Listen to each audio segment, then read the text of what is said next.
In 1949, a teenage boy in the United States became the subject of one of the most famous alleged possession cases in modern history. The boy's real name was never publicly confirmed.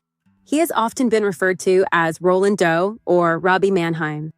According to reports from the time, strange events began after the boy experimented with a Ouija board. Family members claimed to hear scratching sounds. Objects were said to move. Marks reportedly appeared on his body. Concerned clergy became involved. First a Lutheran pastor, then Catholic priests.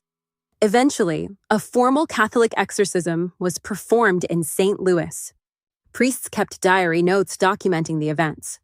Those records later became the foundation of a story that would change horror fiction forever. Years later, author William Peter Blatty learned about the case while studying at Georgetown University. The story stayed with him. In 1971, he published a novel inspired by the events. He titled it The Exorcist. But Blatty made significant changes. In the novel, the possessed child is not a boy, but a young girl named Reagan. But why did Blatty choose to make such a significant change? Creative distance may have played a role. Changing the child's gender allowed Blatty to move further from the original case. But there is also a psychological dimension.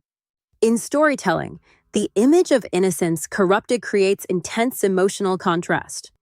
A young girl undergoing violent transformation challenged audiences in a way that amplified fear. The result was not a retelling of a case. It was a cultural phenomenon. But what about the original events? Modern researchers and psychologists have proposed natural explanations. Adolescent psychological distress, dissociative episodes, family stress. Suggestion and religious expectation may all have shaped how the events were perceived. In highly charged environments, belief can influence interpretation.